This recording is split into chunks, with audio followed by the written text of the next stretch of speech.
Thank you God. ప్రభా సాక్షిగా ఉండడం అంటే ఏంటి? సాక్షిగా ఉండడం అంటే మైకులు ఎత్తుకొని మాట్లాడడం మాత్రమేనా? సాక్షిగా ఉండడం అంటే ప్రభు నన్ను ఆశీర్వదించి పొడుగు పుట్టించాడని చెప్పటమేనా? సాక్షిగా ఉండడం అంటే ఇదిగో నేను చచ్చిపోతూ ఉండేనని లేపాడని చెప్పటమేనా? సాక్షిగా ఉండడం అంటే ఏంటి ప్రభా? నాకు అర్థం వచ్చేలా చెప్పు అని అన్నాడు. నాకు మత్తయి సువార్త 28వ అధ్యాయం ఆఖరి వచనాలు చదువుతారా? మత్తయి సువార్త 28వ అధ్యాయం. కనుక మీరు సర్వలోకములకు వెళ్ళి 16 నుంచి సమస్త జనులను 18 నుంచి చదువుదామా? అయితే యేసు వారి యొద్దకు వచ్చి పరలోకమందును భూమి మీదను నాకు సర్వాధికారము ఇవ్వబడి ఉన్నది కాబట్టి మీరు వెళ్లి సమస్త జనులను శిష్యులనుగా చేయుడి. తండ్రి యొక్కయు కుమారుని యొక్కయు పరిశుద్ధాత్మ యొక్కయు నామములోనికి వారికి బాప్తిసమిచ్చుచు నేను మీకు ఏ ఏ సంగతులను ఆజ్ఞాపించితినో వాటన్నిటినీ గైకొనవలెనని వారికి బోధించుడి. ఇదిగో నేను యుగ సమాప్తి వరకు సదాకాలము మీతో కూడా ఉన్నాను. అధికారం నాది, పరలోకంలో అధికారం నాది, భూలోకంలో అధికారం నాది, నీ పైన అధికారం నాది. నీ హృదయంలో నేను ఇప్పుడు రాజును. నువ్వు వెళ్ళు. ఎలా వెళ్ళాలి?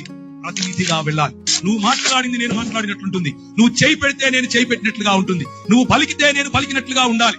నీ ప్రవర్తన నా ప్రవర్తన లాగా ఉండాలి. నీ సాక్ష్యం అంటే నోరు తెరిచి ఒక మాట చెప్పి బయట జీవితంలో ఇంకొక జీవితం కాదు సోదరులా. సాక్ష్యముగా జీవించడం, సాక్షిగా జీవించడం అనంటే ఆయన పరిచర్యను కేవలము మతపరమైనటువంటి 4 గోడల మధ్య మాత్రమే పెట్టడం కాదు ప్రియులారా.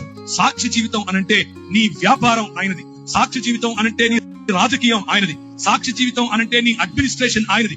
సాక్షి జీవితం అంటే నీ కుటుంబం ఆయనది. సాక్షి జీవితం అనంటే నువ్వు ఏ రంగంలో, ప్రభుత్వ రంగమైనా, వ్యాపార రంగమైనా, ప్రైవేట్ రంగమైనా, మీడియా రంగమైనా, ఏ రంగంలో నువ్వు పనిచేసినా ఆయన నాకు ప్రభువు. ఆయన ప్రతినిధిగా నేను ఇక్కడ ఉన్నాను. ఆయన కొరకు నేను సంఘ స్థాపన, ఆయన కొరకు నేను రాజ్య స్థాపన చేయడానికి ఉన్నాను అన్నటువంటి దృక్పథము కలిగి ఉండటం. అందుకని ఆయన అంటాడు, జనములను ఏం చేయాలి? శిష్యులనుగా చేయాలి. జనములను అన్న చోట దేశములను, సంస్కృతులను, జన సమూహాలను అని కూడా తర్జుమా చేయొచ్చు. గ్రీక్ లో వాడినటువంటి పదము ఎత్నే అన్నటువంటి పదం. ఆ పదాన్ని అలా కూడా తర్జుమా చేయొచ్చు. మన పిలుపు ఒక దానియేలు పిలుపు, మన పిలుపు ఒక నెహెమ్యా పిలుపు, మన పిలుపు ఒక దావీదు పిలుపు, మన పిలుపు ఒక ఎస్తేరుకి ఇవ్వబడినటువంటి పిలుపు. మన పిలుపు కేవలము చెక్క భజన చేసే పిలుపు కాదు. మన పిలుపు కేవలం మతంలో ఉండటం కాదు. మన పిలుపు వాడి చేతి పని యందు నిపుణత గలవాడిని సూచిస్తా, వాడు అల్పుల ఎదుట కాదు రాజుల ఎదుట నిలబడును దేవుని వాక్యం చెప్తా ఉంది. ఆ పిలుపులో మనం ఉన్నాం అన్న విషయాన్ని జ్ఞాపకం చేసుకో. God bless you.